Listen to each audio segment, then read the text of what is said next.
Hey there, listeners. Thank you for tuning into this week's podcast. I'm your host, Music or Lose It, and this week we will be hashing out the undeniable truths about feminist music. Let's have some patriarchal smashing fun, shall we? I'd like to start off today's show with a brief insight into my own life. Grew up in a small farming community in your typical nuclear family home with two older brothers. I decided to leave that small town in search of a degree in teaching at Brock University. Found my underlying passion for all things human geography and the analysis of our ever-prospering patriarchal society that goes unquestioned and unchallenged by basically everyone. Music wasn't a huge part of my childhood. My brothers spent their days staring at computer screens while my parents spent time with the family business. I have to admit, though, this childhood deprived of musical glory has allowed me to build my own musical collection almost completely untainted by others' opinions. For me, alternative rock is where my musical heart remains, but I have also come to appreciate hard rock and screamo on occasion and alternative folk to ease my mother's ears and mind when she fears for her daughter's innocence. But if there is one thing I've noticed, listeners, it is this. Where have all the musically talented women gone? The answer to this question is absolutely nowhere. Musically talented women are out there. Our society just doesn't value them, and therefore they cannot succeed and become an outlet of understanding and enlightenment for all females of all ages. Instead, society has taught us to value women for their looks above everything else. So we are stuck with female musicians who leave all the musical instruments to the men while they sing about looking hot at a club to please the male population. I feel our society has produced too many women who fall into various states of depression because they don't have an ass like Beyonce or Rihanna's paper-thin stomach.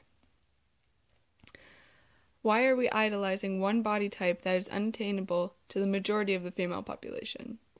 I'm tired of seeing the general population listen to songs religiously that reduce the female race to a bunch of love-crazed fiends.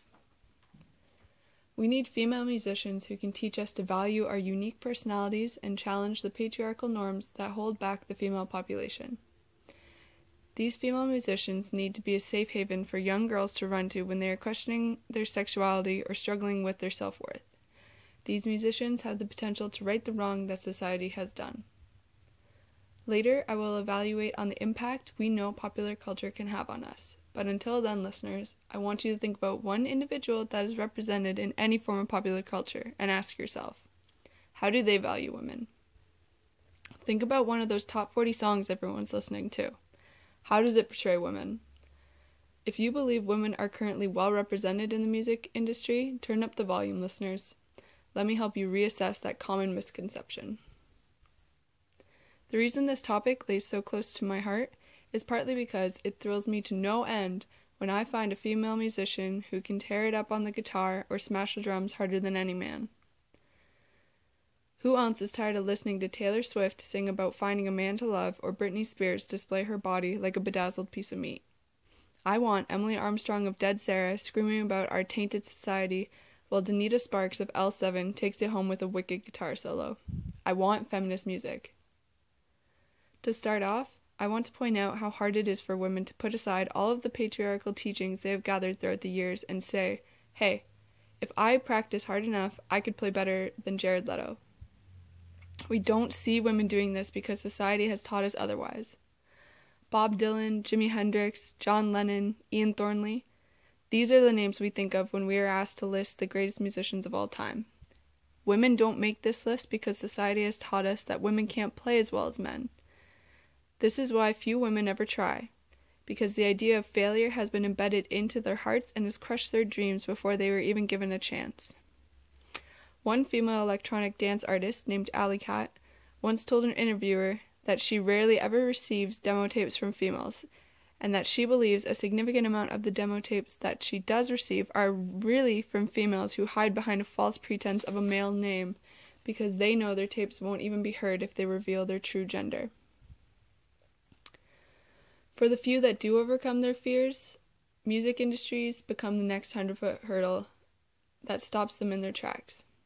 Some say that in order for a female musician to succeed, she has to be significantly better than any man to even begin to step into the limelight of a record deal.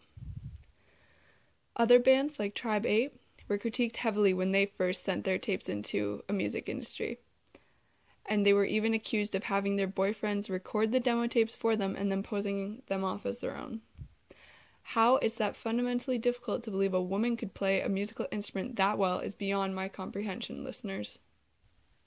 However, for those who do manage to snag a record deal, the real battle has only just begun. Now these musicians have to build a fan group. As I just mentioned, it is extremely difficult for these women to even begin to challenge their own thinking and brave themselves for the uphill battle in the music industry. Now these women have to convince others to follow their music and appreciate their talents. These artists have to persuade a society of individuals whose minds are riddled with patriarchal values to listen to their music over what has already been predetermined for them by that same society. That society that values female musicians who display their bodies as sex objects and teach young girls to do the same.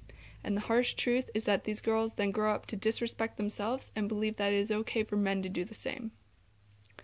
We see music videos with half-naked women seducing men because that is what society wants. Society wants us to associate women with sex, and it has become next to impossible to do anything but that. Patriarchy values the heterosexual relationship that encompasses a mother and a father who have sex and produce lots of little boys and girls, who then feed into that same system by going to school, getting a job, and embarking on the same heterosexual journey as their parents. These individuals then listen to music that encompasses the same values society has imposed on them and reject musicians who don't fall in line. KMVP is a queer feminist band from Vancouver and has had males actually get up on stage during their performances and bash their talents. I hope that you can see how difficult it is for female musicians to generate a following. But the question I pose here is, what happens to those who don't fit the patriarchal norms? What of the homosexuals, the transgendered, or the housewife who refuses to give up her career because society says she has to? Do you think these oppressed groups are going to find empowerment in Katy Perry's song titled California Girl? I don't think so. This is a podcast that calls out to all music appreciates to become musical critics, to analyze the artists they are listening to. Listeners, we have now come full circle. I began this discussion with the reality of girls becoming advocates of musicians that display them as objects and teach men to do the same. And I have now explained that patriarchy's embedded values are the reason behind feminist bands not prospering. I'm calling out to all of the listeners. You are the ones who can make a difference. I'd like to believe that the music industry reflects what the listeners want. Society has taught us to want musicians who show more than a little skin and abide by the status quo. But what if we all refused to listen? I know that if we all rejected female and male musicians who have us believe in the power of appearances, the music industry would have to do the same. The music industry wants to make money, and we'd have to follow our interest in order to do so. If we become critical analyzers of what we listen to and learn to value artists who challenge these patriarchal norms that tie us down, the music industry would have to do the same. Growing up, I found understanding in melodies and comfort in lyrics. To this day, Emily Armstrong of Dead Sarah singing Whispers and Ashes gives me strength to battle on after whatever hardship I may have faced. I understand that lyrics have the power to bring joy, anger, comfort, sadness, or even enlightenment. I urge you to find yourselves in lyrics that actually mean something by artists who stand up for you. These feminist bands have the power to challenge patriarchal norms. These are the bands that can make a difference, who can not only increase the chances of success for women in the music industry, but also empower people to fight patriarchy alongside them. These are the bands who will rid our society of depression due to unobtainable physiques or the objectification of females if we decide to recognize them for their talents instead of cast them aside based on their gender. What feminist bands teach us from a geographical standpoint is how to use the body as a site of resistance. Bands like Tribe 8, L7, and Vixen use their bodies in radical ways to demonstrate their rejection of society's classification system. These women shaved their heads because they refused to have their music judged based on their feminine appearance. These women strapped dildos onto themselves to show that they are not your average woman. They can play, if not better, than just as well as any man, and they don't need real male genitalia to do it. These women threw their bloody tampons into the crowds as if to throw away their femininity along with it. These actions are undoubtedly radical, but I argue that this is the type of behavior our society needs in order to fuel a wildfire that will engulf patriarchal norms. Nations wept with the death of Elvis Presley. Countries shut down on the day of Princess Diana's funeral. People follow popular culture and media influences like no other. They attach themselves to it and sympathize or even empower themselves with it. It's about time we followed bands who stand up against the society that oppresses us. We need to understand that our bodies are the closest space to us. We have the power to control how we want to look and act every day. It shouldn't be the other way around. Society shouldn't deem what is appropriate for us to wear or how we should act. We see little girls dressing up like Miley Cyrus and Lady Gaga.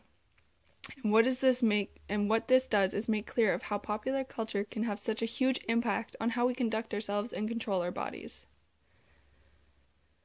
What feminist bands do is teach us how to use our bodies as a site of resistance. I'm not saying every female out there should run out and shave her head. What I am saying is that these women who take drastic measures to reject having the quality of their music labeled based upon their gender teach us to do the same within our own lives. Whether it be going without makeup because we appreciate our inner beauty above the materialistic, or wear female clothing even if we are male because you like the way it looks on you better than male clothing. Clothes are clothes and music is music. Gender should not determine every little aspect of our lives. So there you have it, listeners, my opinion on today's lack of female representation in the music industry, clearly due to our twisted patriarchal system.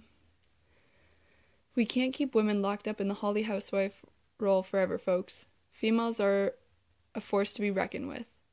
Now I have posed many questions for you listeners throughout this show, but forgive me, I have one more. What are you waiting for? Start the movement, support feminist bands. Let's fight patriarchy. If you enjoyed this podcast, be sure to check out these bands: L7, Vixen, Alley Cat, Tribe 8, The Butchies, and Bikini Kill. Stay strong, listeners.